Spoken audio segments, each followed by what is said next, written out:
The great hall of Concordia Prime buzzed with angry voices. 3 different alien species sat around a massive circular table, each group glaring at the others.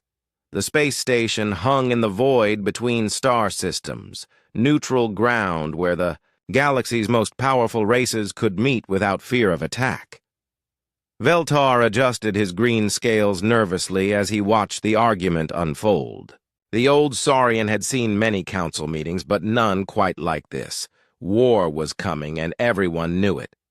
"The Outer Rim territories belong to the Gorak Dominion," roared Croth, slamming his massive fist on the table.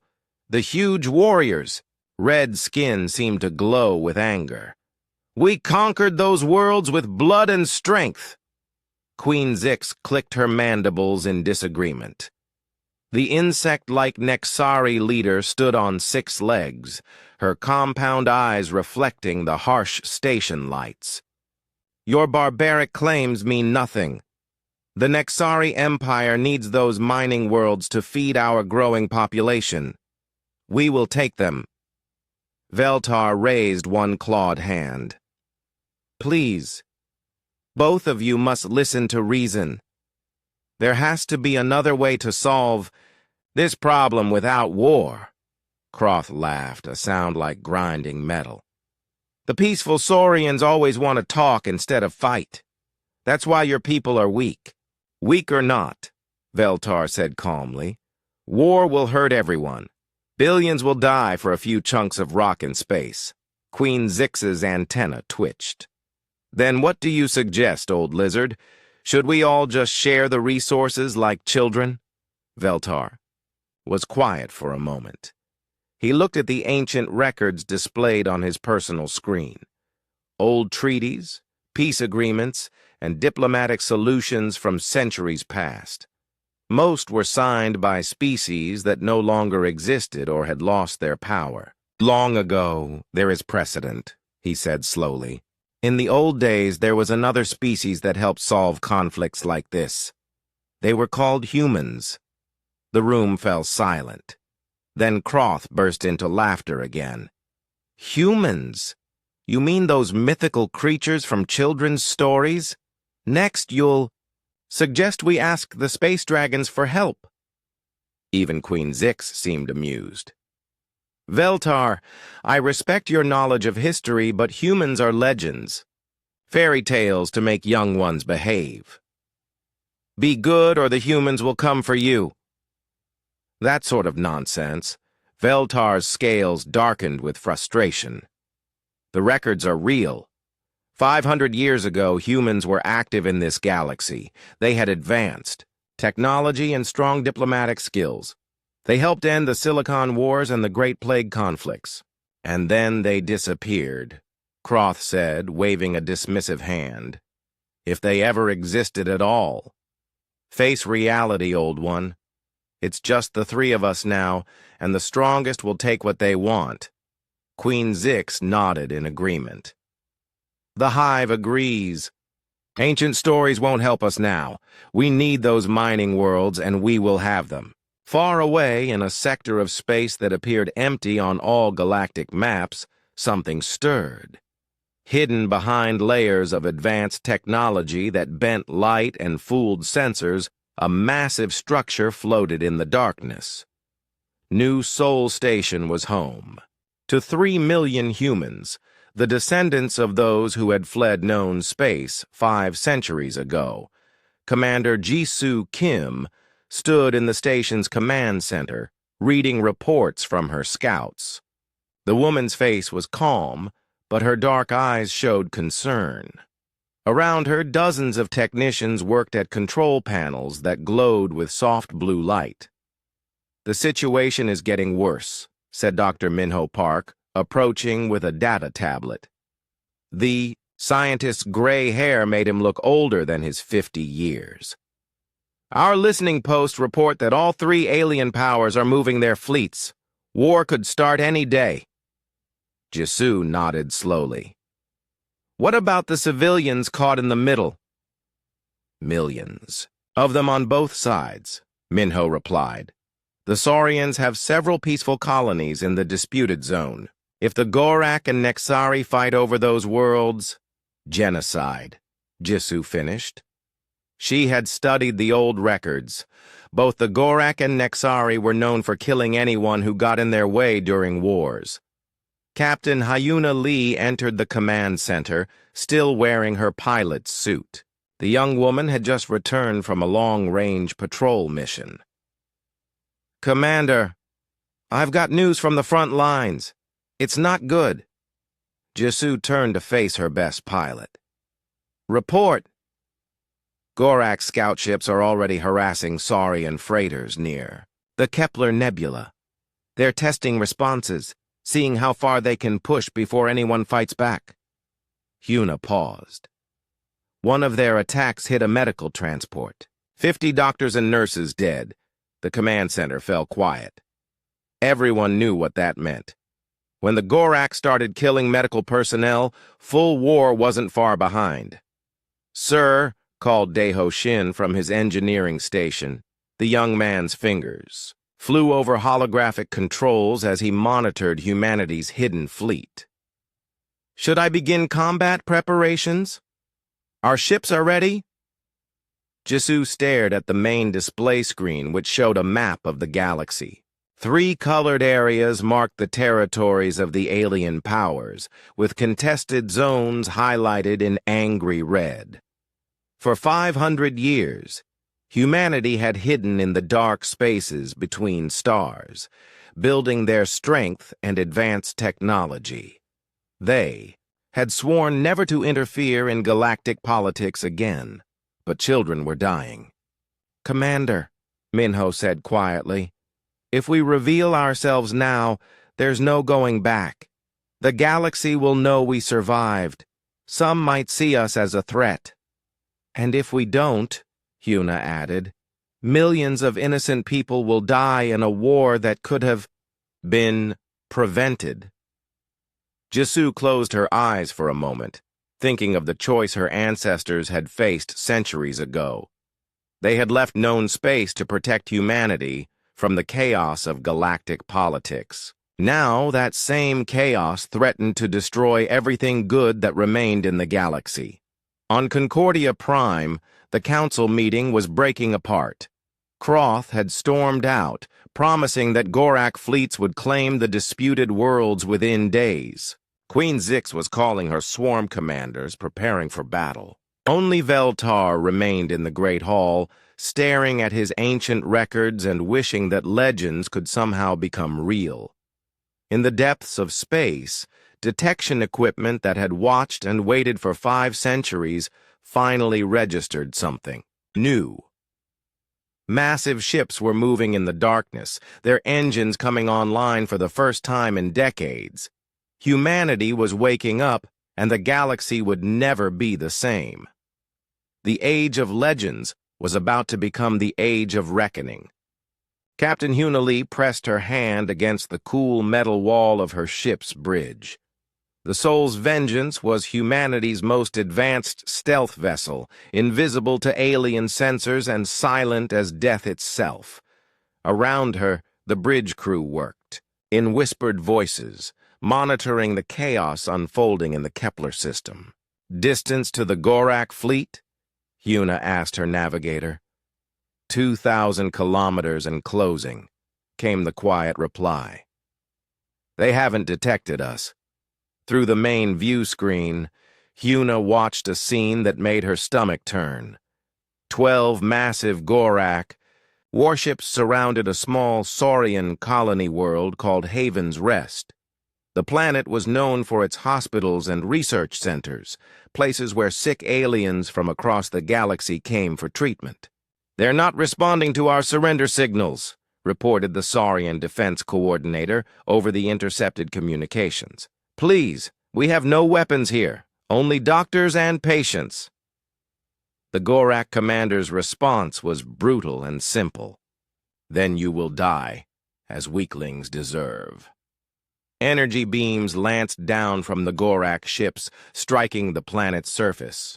Explosions bloomed like deadly flowers across cities that had never known war. In the space above, a few small Saurian medical transports tried desperately to escape, carrying wounded refugees. "Captain," said Lieutenant Dong-Soo Kim from the weapons station, "we could stop this. Our plasma cannons would cut through their shields like paper." Yuna's jaw tightened. Every human military officer had been raised on stories of their ancestors' decision to leave the galaxy rather than become its rulers through force. But watching innocent people die while having the power to stop it felt like betrayal of everything humans claim to stand for. "Orders are to observe only," she said, hating the words, even as she spoke them. "We're not here to fight." One of the Saurian transports exploded under Gorak fire. Hyuna closed her eyes, but she could still see the bright flash through her eyelids. Somewhere in that explosion had been doctors, nurses, maybe children, all dead because she was following orders to stay hidden. Back on New Seoul Station, Dr. Minho Park studied reports from a dozen similar attacks across the contested territories. The data was overwhelming and depressing. In just 2 days, the Gorak had destroyed 15 civilian targets. The Nexari weren't much better, using their swarm tactics to overwhelm peaceful trading posts and research stations. "The technological gap is even larger than we thought," Minho told Commander Jisoo Kim as they walked through the station's main corridor. "While we were developing quantum drives and plasma weapons, they've barely improved their basic designs." Jisoo nodded grimly. "That makes sense.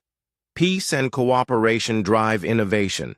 5 centuries of constant small wars and political games have kept them from advancing. Our stealth technology alone would make us invisible to them," Minho continued. "And our weapons?" He trailed off, pulling up a holographic display. "A single human cruiser could probably defeat an entire alien battle fleet." They paused at a viewing window that looked out into space. In the distance, barely visible against the stars, the shapes of human warships moved in formation. Each one represented centuries of technological development and the concentrated genius of a species that had been forced to excel or die in the harsh emptiness between galaxies. "Sir," came a voice from behind them. They turned to see a young communications officer approaching with a data pad. "We've received a priority message from Captain Huna's mission." Jisoo took the pad and read the report. Her face grew darker with each line. 15 civilian targets destroyed, estimated casualties in the hundreds of thousands. She looked up at Minho. "And this is just the beginning." On the bridge of Seoul's Vengeance, Hyuna watched the Gorak fleet prepare to leave Haven's Rest. Behind them, the planet burned. Emergency signals from the surface were growing weaker as power systems failed and rescue teams died in the rubble. "Captain," said her sensor operator, "I'm picking up a faint signal from the planet's south continent. Looks like a crashed medical transport." Hyuna studied the sensor reading. The transport had gone down in a valley far from the main cities.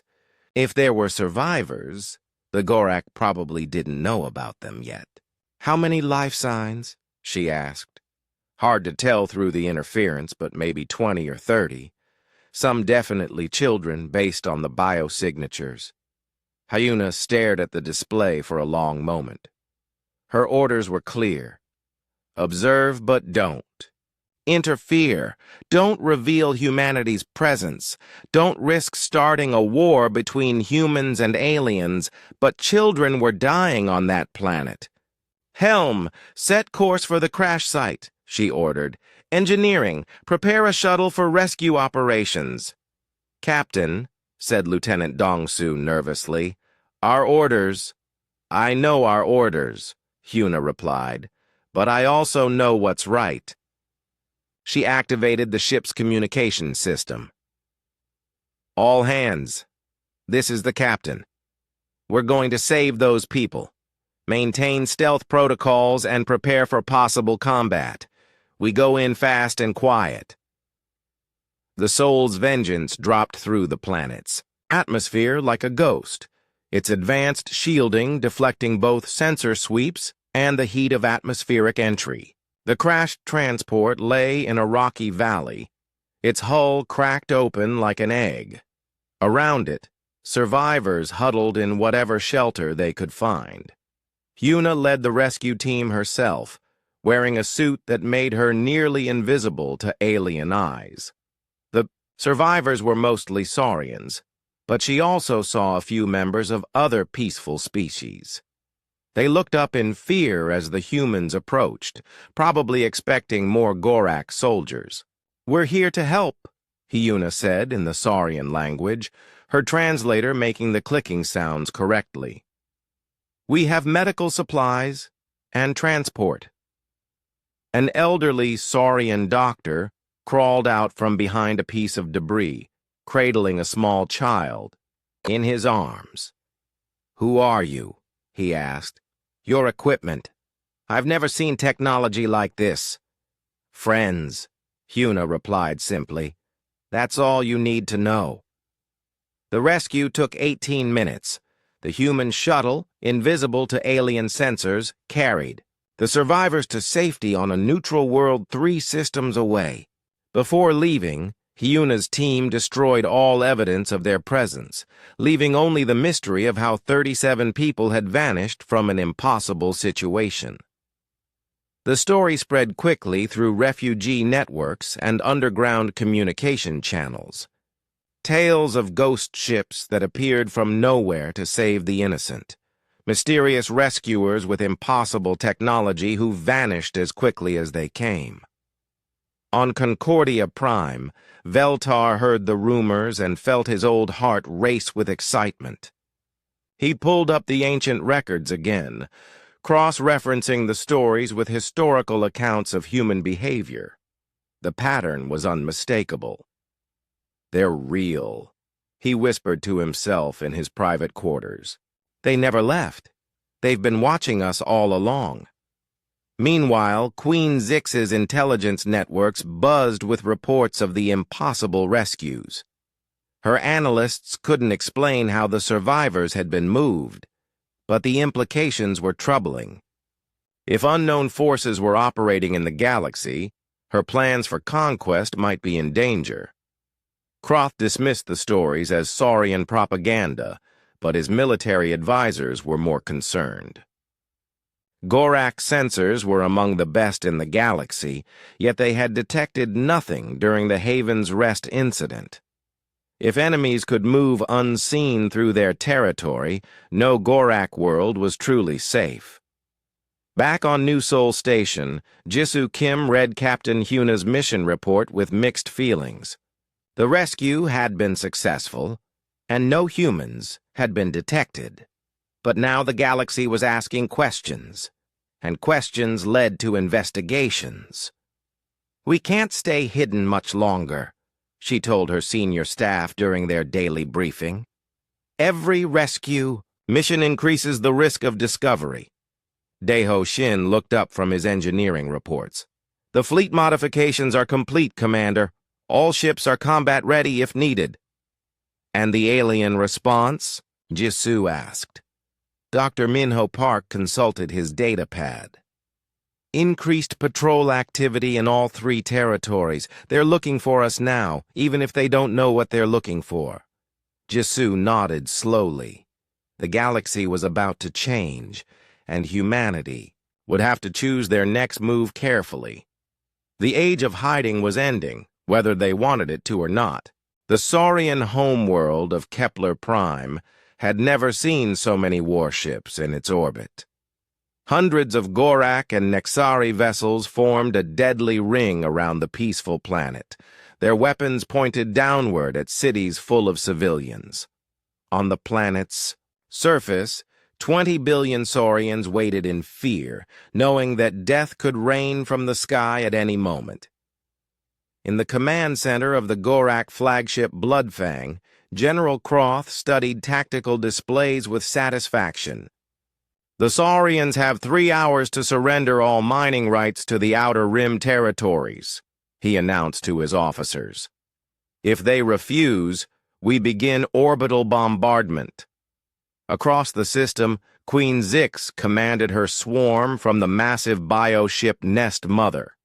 Her compound eyes reflected the tactical data flowing through her ship's organic computers. The Gorak are fools, she clicked to her sub-queens. After they soften the planet's defenses, we will sweep in and claim everything for the Empire. Neither alien force paid attention to the empty space between their fleets. Their sensors showed nothing but vacuum and starlight. They had no idea that 300 human warships hung invisible in the darkness, watching every move they made. Commander Jisoo Kim stood on the bridge of her flagship, the New Earth, her hands clasped behind her back. Around her, the bridge. Crew worked in tense silence, monitoring the alien forces and waiting for orders. The ship's quantum computers calculated firing solutions and escape routes, ready for whatever came next. Status report, Jisoo said quietly. All fleet units are in position, reported Captain Huna Lee from her fighter squadron. Stealth systems operating at full efficiency. They still can't see us. Dr. Minho Park looked up from his xenobiology station. I'm monitoring communications from the planet. Civilians are being evacuated to underground shelters, but there's nowhere near enough space for everyone. Daeho Shin's voice came over the communication system from the engineering section. Weapons are charged and ready, Commander. Our plasma cannons are locked on to priority targets. Jisoo closed her eyes for a moment, feeling the weight of 5 centuries of human isolation pressing down on her shoulders. Her ancestors had chosen to leave the galaxy rather than rule it through force. But now, innocent people were about to die while humanity watched from the shadows. Open a channel to all human vessels, she ordered. The communication officer nodded. Channel open, Commander. Jisoo's voice carried to every human ship in the hidden fleet. Today we end our exile. Today we show the galaxy that humanity has returned. Remember why we left, to avoid becoming tyrants. Remember why we return, to protect those who cannot protect themselves. On Kepler Prime's surface, Veltar stood in the Planetary Council chambers, arguing desperately with his fellow Saurians. We must not surrender, he said, his old voice cracking with emotion. If we give them the mining worlds, they will only demand more. And if we don't, they will kill us all, replied Council Leader Zeth. At least surrender gives our people a chance to live. But as slaves, Veltar protested, our ancestors fought for freedom. Should we throw it away now? Through the chamber's windows, they could see the alien fleets hanging in the sky like deadly stars. Each ship carried enough firepower to level entire cities. Even the most optimistic Saurian military estimates gave them no chance of victory. High above, General Croth's patience was running out. Time remaining, 1 hour, he broadcast to the planet below. Surrender or burn. That's when the impossible happened. Space seemed to ripple around the alien fleets as hundreds of human ships dropped their stealth systems simultaneously. Where there had been empty vacuum moments before, sleek vessels appeared like ghosts, becoming solid. The human fleet was massive, organized, and completely unknown to alien sensors. "What in the void is that?" shouted Croth, staring at his tactical displays in disbelief. The Gorak sensors were registering ships with energy signatures unlike anything in their databases. Queen Zix's reaction was even more extreme. Her hive mind, which had never experienced surprise in 1,000 years of existence, suddenly felt something completely new. Fear. Impossible, she clicked. Where did they come from? On the bridge of New Earth, Jisoo Kim stepped forward to address the galaxy. This is Commander Jisoo Kim of the Human Defense Fleet. To all alien vessels in this system, you have 30 seconds to power down your weapons and withdraw to a safe distance. Any ship that targets civilian populations will be destroyed. The response was immediate and predictable. Kroth's warrior pride couldn't tolerate being given orders by an unknown species. Unknown vessels, you are interfering in Gorak military operations. Withdraw or face the consequences. Instead of withdrawing, the Gorak fleet opened fire. Hundreds of energy beams and missiles streaked toward the human ships, enough firepower to destroy entire battle fleets.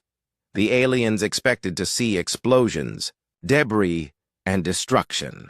Instead, they watched their weapons splash harmlessly against shields that absorbed every attack without even flickering. The human ships hung in space, undamaged and unimpressed. "Return fire," Jisoo ordered calmly. What happened next redefined the alien understanding of space warfare. Human plasma cannons, charged with energy drawn from miniature stars, fired precise beams that cut through Gorak armor like hot knives through butter. Quantum torpedoes, moving faster than alien sensors could track, struck their targets and simply deleted sections of hull from existence. In 30 seconds, half the Gorak fleet was destroyed or disabled. The other half sat motionless, their crews too shocked to respond. Queen Zix's swarm ships tried a different approach, using their numerical advantage to surround the human fleet. Thousands of smaller vessels moved in coordinated patterns like insects swarming a threat. But Captain Hyuna Lee was ready for them. "Fighter squadrons, launch!" she commanded. Human fighters poured from hidden bays on the larger ships, moving with impossible grace and speed. Their anti-gravity engines allowed maneuvers that defied physics as aliens understood it. They danced between swarm ships, their weapons picking off targets with surgical precision. Hyuna led the attack personally, her fighter starfire cutting through the alien formation like a shark through minnows. Her plasma cannons fired in perfect rhythm, each shot destroying a Nexari vessel. Around her, her pilots displayed skills that seemed almost supernatural to alien observers. "This is impossible," Queen Zix transmitted to her remaining ships. "Nothing moves like that. Nothing fights like that." On Kepler Prime, crowds gathered in the streets to watch the battle above. The mysterious fleet was protecting them, but no one knew who they were or where they had come from. Veltar watched from the council chambers, his old eyes bright with wonder and recognition. "Humans," he whispered. "They kept their promise. They really came back." In less than 10 minutes, the battle was over. The Gorak fleet was scattered, many ships destroyed and the rest fleeing toward the edge of the system. The Nexari swarm was broken, Queen Zix's flagship damaged and limping away from the combat zone. The human fleet hung victorious in space, their weapons still charged and their shields undamaged. They had fought two of the galaxy's most powerful military forces simultaneously and won without breaking a sweat. Dr. Minho Park activated the ship's translation systems and broadcast on all frequencies. "People of the galaxy, this is Dr. Minho Park of the human species. We have returned after 5 centuries of absence. To those who choose peace and cooperation, we offer friendship and aid. To those who prey upon the innocent, we offer this warning: find another target." As news of the battle spread across the galaxy, Three civilizations that had thought themselves the masters of known space suddenly realized they were no longer at the top of the food chain. In the depths of space, hidden observation posts began, transmitting data about human capabilities to intelligence networks that struggled to process what they were seeing. The age of human legend was over. The age of human dominance had begun. The galaxy was in chaos. In the 72 hours since humanity's dramatic return at Kepler Prime, emergency sessions were being held on every major world. Military commanders studied battle recordings that seemed to show impossible technology. Scientists analyzed energy signatures that broke known laws of physics. Politicians struggled to understand how the entire balance of galactic power had shifted in a single day. Commander Jisoo Kim stood in what had once been the main conference room of Concordia Prime. The space station had been hastily converted into humanity's temporary headquarters, with human technicians installing equipment that made alien observers nervous. Advanced computers hummed quietly, while holographic displays showed real-time data from across the galaxy. "Status report," Jisoo said to her assembled staff. Dr. Minho Park consulted his datapad. "Mixed reactions across all three civilizations. The Saurians are celebrating us as heroes and saviors. About 60% of Gorak military units have withdrawn to defensive positions around their core worlds. The Nexari Empire has recalled most of their swarm fleets. And the remaining 40% of Gorak forces?" Jisoo asked. "Still aggressive," Captain Huna Lee replied. "Some commanders are calling for massive retaliation against human targets. They think our victory was just luck or some kind of trick." Daeho Shin looked up from his engineering station. "Our scout networks are detecting increased military buildup in several sectors. They're not giving up, just regrouping." Through the station's main viewing window, alien ships could be seen arriving and departing constantly. Diplomatic vessels, military escorts, and intelligence gatherers all wanted to see the legendary humans for themselves. Most kept a respectful distance, their crews probably nervous about getting too close to ships that had effortlessly destroyed two fleets. On the Saurian homeworld, Veltar walked through crowds of his people who sang songs of gratitude toward the stars.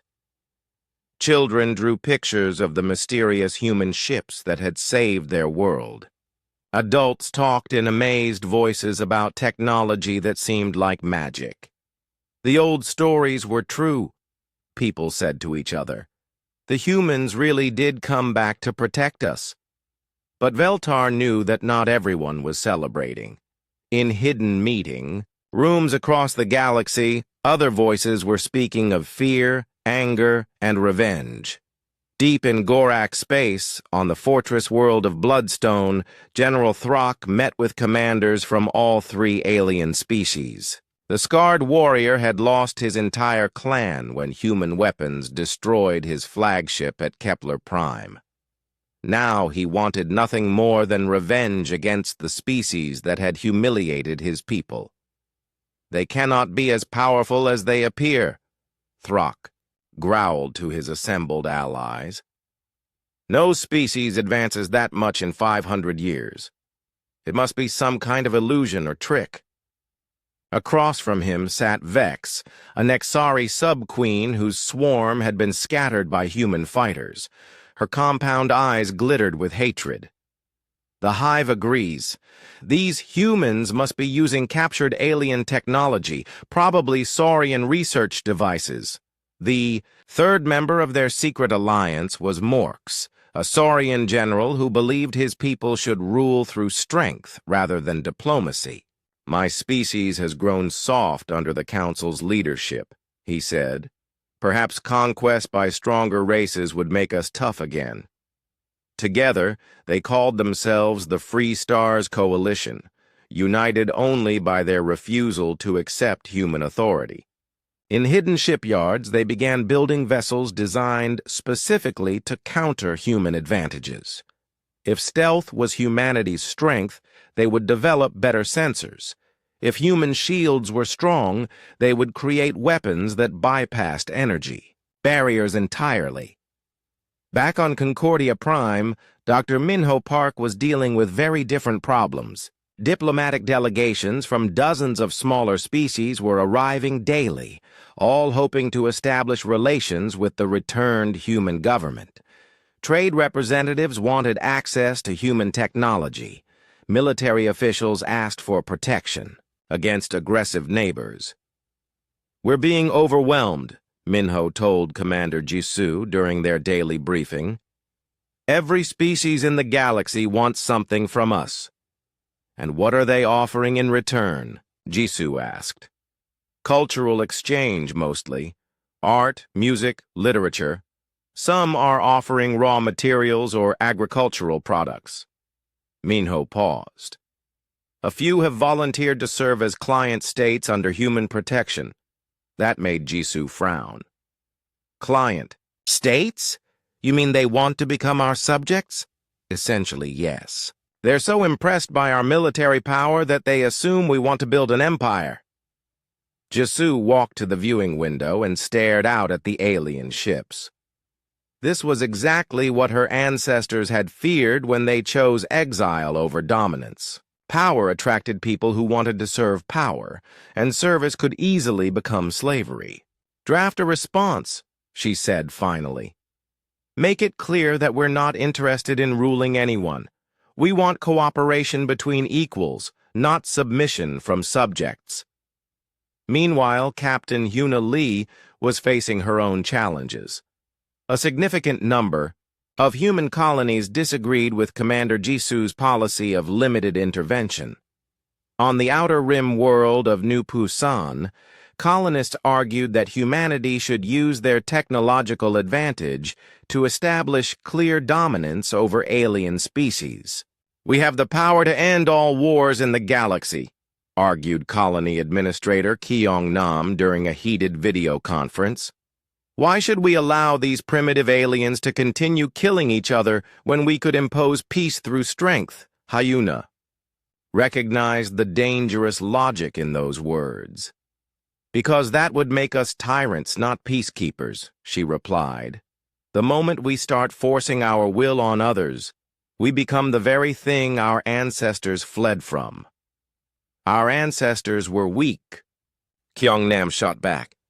"They ran away instead of taking responsibility for galactic order. We have a chance to correct their mistake." The conversation ended badly, with Kyong-nam refusing to acknowledge human leadership and hinting that some colonies might take independent action. Hyuna reported the exchange to Commander Jisoo with growing concern about divisions within humanity itself. The crisis came to a head when General Throck's Free Stars Coalition launched their first attack. They had spent weeks studying human rescue patterns and identified a likely target, a Saurian research station under attack by pirates in the Vega sector. As expected, human ships appeared to defend the civilians. But this time, the attackers were ready. New sensor arrays detected the human vessels despite their stealth systems. Specially designed weapons fired shots that passed through energy shields and struck hull armor directly. For the first time since their return, human ships took damage in combat. Captain Hyuna Lee led the response force, her fighter squadron engaging Throck's modified vessels in a brutal space battle. The enemy ships were crude compared to human technology, but they had been built with human weaknesses in mind. "They've adapted to our tactics," Hyuna reported to Commander Jisoo as explosions bloomed around her fighter. "These aren't the same aliens we fought at Kepler Prime.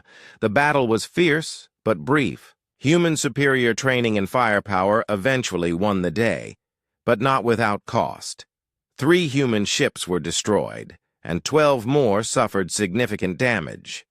For beings who had thought themselves invincible, the losses were a shock."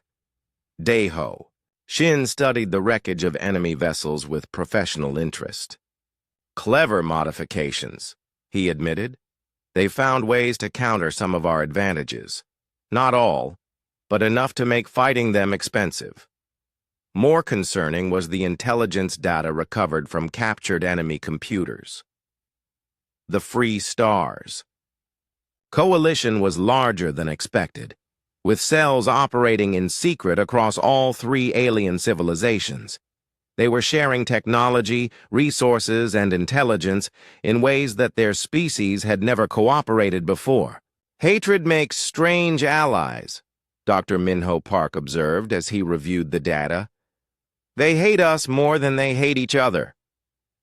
Commander Jisoo studied the tactical displays showing coalition activity across the galaxy.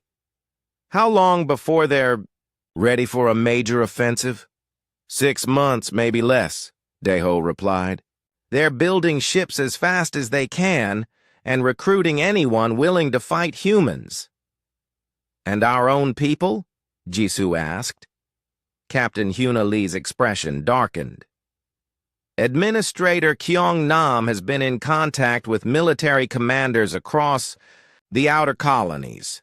He's forming his own faction, arguing that we should strike first against all alien civilizations before they can unite against us. Jisoo felt the weight of command settling on her shoulders like a heavy cloak. 5 centuries ago, humanity had left the galaxy to avoid becoming its rulers. Now they found themselves caught between aliens who wanted to destroy them and their own people who wanted to conquer everyone else. The galaxy had learned that humans were real, but the hardest lessons were still to come. The Sol system had been empty for 500 years. Earth hung silent in space, its blue oceans hidden beneath clouds that had seen no human eyes for centuries. The moon was dark, its surface marked only by the ruins of ancient colonies. Mars showed no signs of life except for automated systems still faithfully maintaining empty cities. Now, 3 massive fleets hung in orbit around humanity's birth world, their weapons charged and ready for the final battle that would decide the galaxy's future. Commander Jisoo Kim stood on the bridge of New Earth, watching the tactical displays with grim determination. Her moderate human forces held position near Earth itself, their ships forming protective rings around the planet that had given birth to their species. Admiral Kyung Nam's fleet is approaching from the outer system, reported Captain Hyuna Lee. 200 ships, all carrying human extremist crews who believe in conquest over cooperation. On the far side of the system, Admiral Kyung Nam commanded his own vessel, the Iron Fist, surrounded by humans who had grown tired of hiding and diplomacy. His followers came from the outer colonies, places where life was hard and survival often meant taking what you needed from others. Today we show the galaxy what human dominance really means, Kyung Nam announced to his fleet. No more weak-minded cooperation with inferior species. No more hiding from our responsibilities as the most advanced civilization in known space. Between the 2 human fleets, a third force waited nervously. General Throck's Free Stars coalition had gathered every ship they could find or build, a desperate alliance of aliens who preferred death to human rule. Gorak warships flew alongside Nexari swarms, and even a few Saurian vessels crewed by those, who thought their people had become too dependent on human protection. This is our only chance, Throck growled to his mixed crew. If we destroy both human fleets here, the galaxy can return to the natural order where strength determines survival. Dr. Minho Park worked frantically at his science station, monitoring communications from all 3 fleets while trying to find some way to prevent the coming disaster. Commander, I'm detecting unusual energy readings from Admiral Kyung Nam's flagship. He's charged some kind of weapon I don't recognize. Daeho? Shin's face went pale as he analyzed the sensor data. It's a stellar destabilizer. He's planning to use Earth's sun as a weapon against the Coalition fleet. Jisoo felt ice form in her stomach. A stellar destabilizer could trigger solar flares massive enough to sterilize entire star systems. Using such a weapon would kill billions of innocent people across dozens of worlds, including any humans unlucky enough to be caught in the blast radius. "Open a channel to all fleets," she ordered. "All ships, this is Commander Jisoo Kim. I'm ordering an immediate ceasefire. Admiral Keong Nam, power down your stellar weapon immediately. General Throck, withdraw your forces to safe distance. This system has seen enough death." Keong Nam's response was cold and final. "You've grown weak, Jisoo. The galaxy needs strong leadership, not gentle suggestions. Stand aside and let real humans do what needs to be done." General Throck was equally unmoved. "We did not come here to retreat, human. Today your species learns that others can fight as fiercely as you." The battle began when Coalition forces opened fire on both human fleets simultaneously. Energy beams and missiles streaked across space, while fighters from all three sides engaged in desperate combat around Earth's orbital space. Captain Huna Lee led her squadron into the chaos, trying to protect civilian evacuation ships while engaging enemy fighters. The aliens had learned from their previous defeats, using coordinated attacks and kamikaze tactics to overwhelm human defenses. "They're not trying to win," she reported over the communication system. "They're trying to do as much damage as possible before they die." Admiral Keong Nam's fleet focused their attacks on the Coalition forces, their advanced weapons cutting through alien ships with brutal efficiency. But every alien vessel they destroyed was replaced by two more, as if the Coalition had an endless supply of volunteers willing to die fighting humans. In the middle of the battle, Daiho Shin made a horrifying discovery. "Commander, the stellar destabilizer is building toward critical charge. If Admiral Keong Nam fires that weapon, it won't just destroy the Coalition fleet. The solar flare will reach inhabited systems across half the galaxy." Jisoo realized that she was facing the nightmare scenario her ancestors had tried to avoid. Humanity's power was about to be used for genocide on a scale that would make them the most hated species in galactic history. "All ships, target Admiral Keong Nam's flagship," she ordered, her voice heavy with the weight of the decision. "We cannot allow that weapon to fire." Human ships that had been fighting aliens suddenly turned their weapons on other humans. The dead civil war that had been brewing for months finally exploded into open combat, with Earth hanging silent and beautiful in the background like a blue jewel surrounded by violence. The Iron Fist was heavily armored and defended, but it couldn't withstand the combined firepower of Commander Jisoo's entire fleet. Plasma cannons designed to penetrate alien armor cut through human shields and hull plating with devastating efficiency. "Jisoo, you're making a mistake," Admiral Keong Nam transmitted as his ship began to break apart. "The aliens will never accept human leadership willingly. They'll always plot against us, always try to drag us down to their level." "Maybe," Jisoo replied sadly. "But that's their choice to make, not ours." The Iron Fist exploded in a brilliant flash of light, taking the stellar destabilizer with it. The immediate threat was over, but the battle continued as Coalition forces pressed their attack against the remaining human ships. Without Admiral Keong Nam's extremist fleet, the human forces were outnumbered 3-1. Ships that had survived 5 centuries of careful maintenance and improvement were being destroyed by crude alien weapons powered by desperate courage. That's when an unexpected voice spoke across all communication channels. "Human ships, this is Veltar of the Saurian Council. We are approaching your position with a full diplomatic fleet. Please allow us to mediate this conflict. From the edge of the Sol system, a massive formation of Saurian vessels appeared. But these weren't warships. They were medical frigates, supply ships, and diplomatic transports, all broadcasting peace signals and carrying representatives from dozens of species. General Throck, Veltar continued, your coalition speaks of freedom, but you seek only to replace human dominance with your own. Commander Jisoo, your people have shown both the best and worst of what power can become. Perhaps it is time to find a third path. For a moment, the battle paused as all three sides considered the Saurian proposal. Then General Throck made his choice, ordering his remaining ships to attack the diplomatic fleet. The response was immediate and decisive. Every human ship in the system, regardless of their previous loyalties, moved to protect the peaceful Saurians.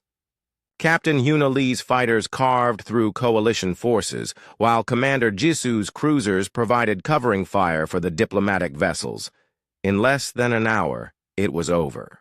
General Throck's ship was destroyed, his coalition scattered, and the immediate threat to galactic peace ended.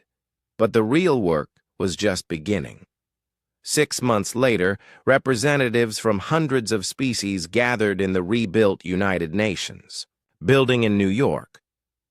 Earth's great cities were coming back to life as humans returned to their ancestral home. But now they shared the planet with alien diplomats, scientists, and cultural exchange students. Commander Jisoo Kim, now promoted to Director of Galactic Affairs, stood at the podium where her species had once declared their commitment to peace among nations. Today, she was making a similar declaration for peace among worlds. The human species returns to the galaxy not as conquerors, but as partners, she announced to the assembled delegates. We offer our technology and protection to those who seek peace, but we will not impose our will on those who choose different paths. In the audience, Veltar smiled with his ancient eyes bright with hope. Beside him sat representatives from dozens of species who had already signed the new galactic charter, agreeing to settle disputes through negotiation rather than warfare. Dr. Minho Park had established the Interspecies Cultural Institute in Geneva, where beings from across the galaxy could study each other's arts, sciences, and philosophies. The research being conducted there was already leading to breakthroughs that no single species could have achieved alone. Captain Huna Lee commanded the new Galactic Patrol, a mixed force of human and alien ships dedicated to protecting peaceful worlds from pirates, raiders, and anyone else who threatened innocent lives. Her pilots came from a dozen different species, all trained in human tactics, but bringing their own unique skills to the organization.